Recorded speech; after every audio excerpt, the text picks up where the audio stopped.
21 million. You know, like even on my shirt it says 21 million.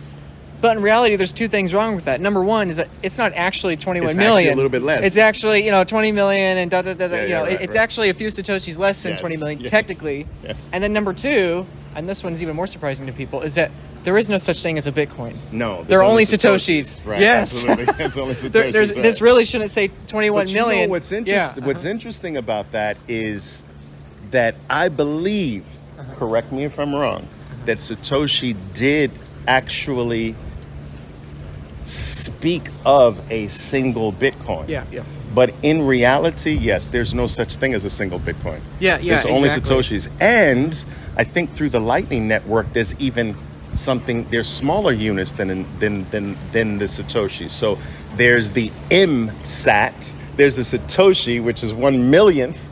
There's the MSAT, and then there's the whatever sat, and this can be divided ad infinitum.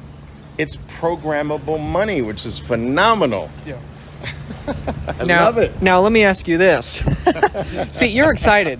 And hopefully a lot of people watching this understand why you're excited. But why is it that having that infinite divisibility down and down and down, why does that excite you? Because to some people, when they're trying to understand that, it's like, well, what's the difference? Instead of inflating the currency forever, you're just going down infinitely divisible. What's the difference there? Why does that excite you? Divisibility is not increasing the supply, as we know. I mean, if I were to take a pizza, that's the very popular analogy, right? If I were to take a pizza and divide it into 8 slices, and then divide it from 8 slices to 12 slices, I haven't increased the pie. I've diminished the number of units. And so unit is the unit of something is one of the characteristics of money. And one of the failings of this technology we call money, one of the historical failings has been the problem of divisibility. For instance, at one particular point, cows were considered money. How do you buy milk with a cow? Well, you wouldn't buy milk, but how do you buy a pair of shoes with a cow? And you'd have to kill your cow and chop a little tiny piece of the cow off, and then what do you do with the rest?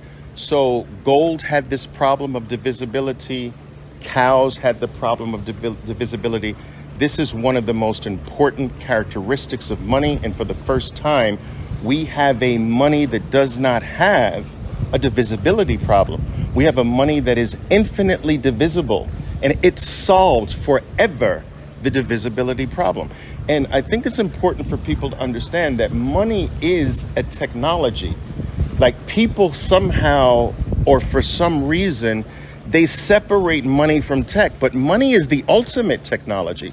And money has been evolving through the human experience, from when tools were used as money, from when seashells were used as money, beads were used as money, rocks were used as money, and so forth and so on. So each evolution has tended to get better because quite naturally, we as humans seek out the best qualities of money. And one of those qualities is near perfect or perfect divisibility. And for the first time, Bitcoin gives us perfect divisibility.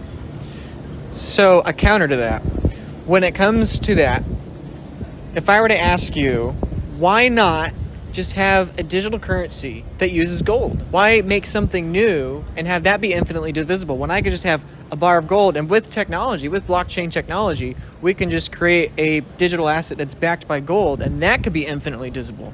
Why is Bitcoin better than that? Well, first of all, because gold is physical, and we no longer live in a world where the physical or the analog is the thing of choice, or is the lasting thing of value. So think about it like this way. Because gold was physical, it could be co-opted. Because gold was physical, it could be accumulated and amassed by governments, by entities or organizations of power. It could be confiscated. It could be stolen from you. But Bitcoin is literally in the ether. It is not physical. it is speech, it is words, it is math. For instance, how does someone steal the number 0 from you? How does someone confiscate the number 0? You can't. How does someone eliminate a letter in the alphabet and says, okay, it's illegal for the letter B, for you to use the letter B for the rest of your life because that stands for Bitcoin? You can't. You can't eliminate speech. You can't eliminate letters. You can't eliminate numbers. And this is the great evolutionary step that Bitcoin took. It took value and money from the analog world to the complete digital world. Bitcoin is nowhere and everywhere at the same time. And think about this. A lot of people have a problem with the fact that Bitcoin is not physical. But I would beg you to consider that the most valuable things in our lives are not physical. We value things like love, that's not physical, more than anything. We value things like honesty, decency, peace. The things that you can't touch or see or point to are valued far greater than anything you can point to or touch. And Bitcoin has evolved to that supernatural level of not being able to be pointed to, not being able to be able to be touched, but yet looms extraordinarily valuable in our lives. We've seen music go from things you can touch to now, when's the last time you've touched an album? When's the last time you've held a movie in your hands? You can't touch these things anymore. When's the last time you pulled out an album and bored your neighbors or your friends flipping through photos of your family? They're digital now. Bitcoin has digitized the last thing to be digitized. Money. I'm glad that you're taking the time to learn about Bitcoin, learn about Bitcoin's potential future value, both in terms of political currency units and on society as a whole. And I'm really glad that you're taking the effort to study and educate yourself about Bitcoin. However, I must make this message incredibly clear. If you are learning about Bitcoin, you must begin also learning about self-custody and taking possession of your own keys. This is really, really important. You can watch as many YouTube videos as you want talking about how Bitcoin is going to skyrocket in fiat price and how number is going to go up. You can talk about that all you want. You can daydream about this kind of vertical spike action for Bitcoin. You can daydream about this all you want. But my encouragement to you is that this is not a meme. This is not something to be taken lightly. We can think that this is a good thing, and it is a good thing ultimately for Bitcoin's long-term adoption, but this is real. Okay, this really happens in countries. It may not happen in your country for some time. It may happen in a stair-step fashion, but this is not a meme. This is not a joke. And so, therefore, you need to take self-custody really, really seriously, okay? I work full-time in self-custody solutions for people. I help people set up their multi-sig vaults. I help people set up their estate plans. I help people with a collaborative custody partnership and collaborative custody models, okay? This is a chart of the interest we have at the Bitcoin Advisor, the company I work at, okay? This is not me personally. This is the whole company. We've been in business 7 years. Not a single client of ours has ever lost a single sat, okay? And we have a good number of clients, and this is our demand.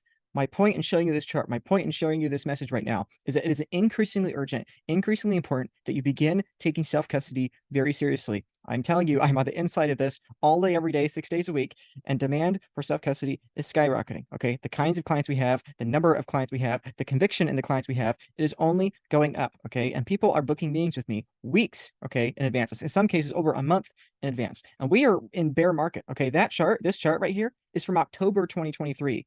Okay, like incredible low interest globally in Bitcoin, and our demand is still skyrocketing, it's still spiking. And my encouragement is that if we have a bull run, if we have parabolic spikes such as this, where Bitcoin goes rapidly upwards in terms of price, if we have these periods of time, okay, transaction fees are going to spike. Okay, exchanges are going to halt withdrawals. Okay, people are going to panic. They're going to smash by any price. Okay, it's going to be increasingly difficult to have any time with people to help you in your self-custody setups. So first and foremost, whatever you do, whether you work with me at the Bitcoin Advisor, whether you go somewhere else, whether you figure it out on your own, whatever the case, please start figuring out self-custody. Hot wallets, cold wallets, cold wallets, single sig, multi-sig, whatever you do, just start figuring it out now, because I'm increasingly alarmed by the number of Bitcoiners that do not have self-custody. So please, if you have any Bitcoin self-custody, but especially if you have a large amount of Bitcoin in self-custody, please start taking this stuff seriously, because it's only going to be increasingly important in the future. And so, if you like to work with me, if you like to hear my opinions, perspectives, and ideas on this topic,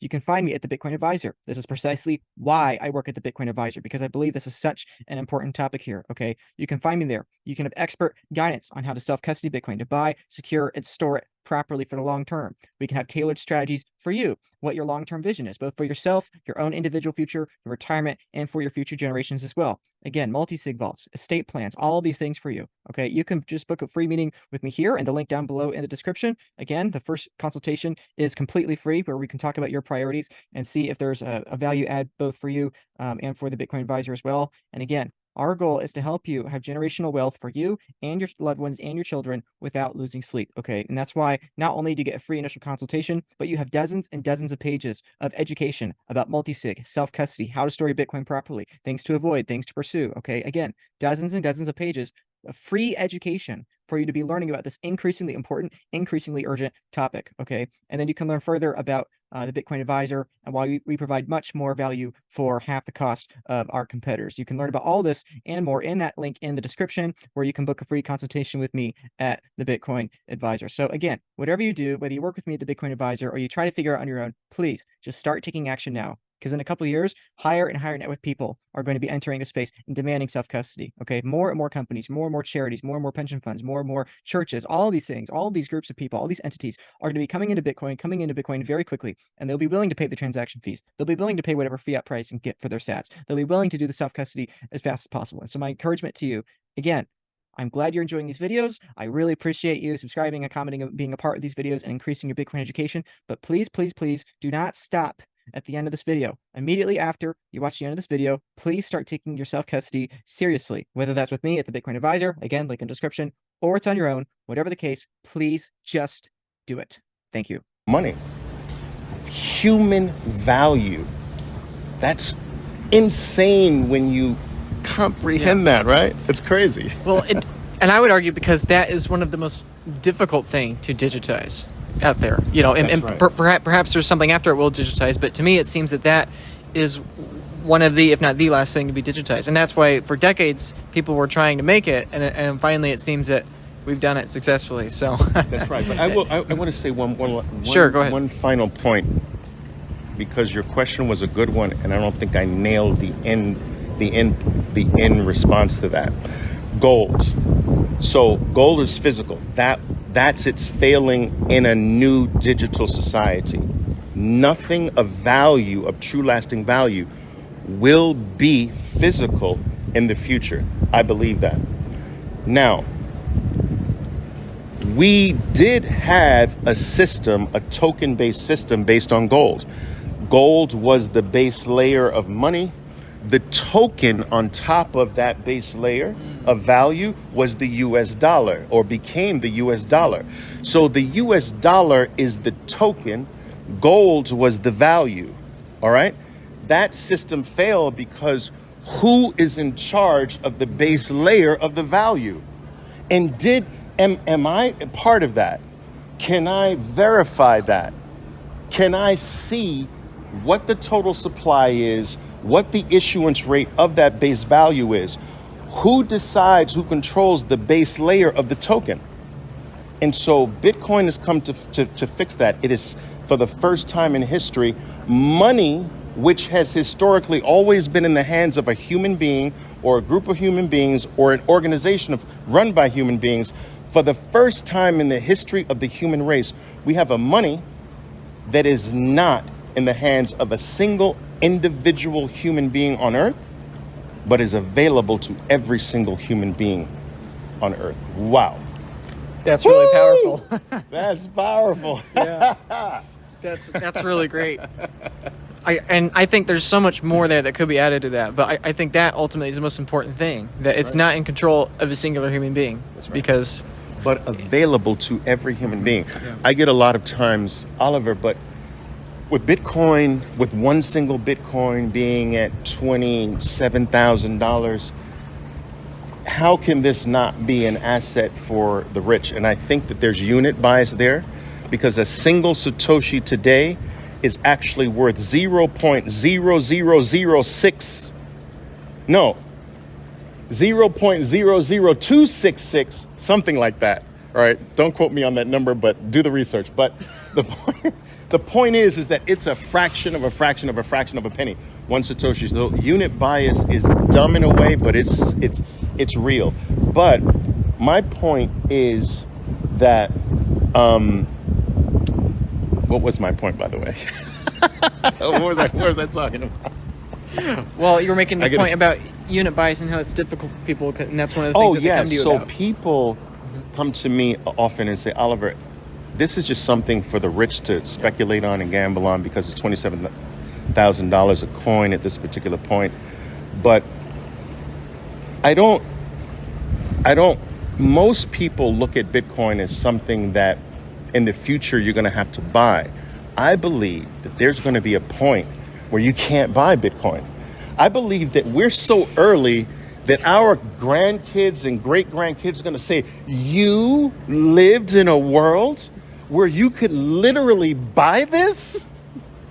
Like, we can buy it now, and our ancestors will not be able to believe that this time ever existed, in my opinion. Buying Bitcoin, listen to me carefully, buying Bitcoin is going to disappear, and maybe in your lifetime. So I believe that ultimately you're going to have to deliver value to the world to get Bitcoin. And that value had better be good enough to convince someone to let go of the scarcest asset on planet Earth and the scarcest, most valuable asset that human beings have ever known. And so I believe it's going to uplift progress, uplift the world. I think it's going to improve the human experience, because the only way you're going to be able to survive is to deliver value to your fellow human being, to deliver value to your community. And if you can't do that in a convincing enough way, you're not going to get Bitcoin and you're not going to be able to live. And so I think that day is coming, and it may not happen in my lifetime, but in your lifetime, maybe.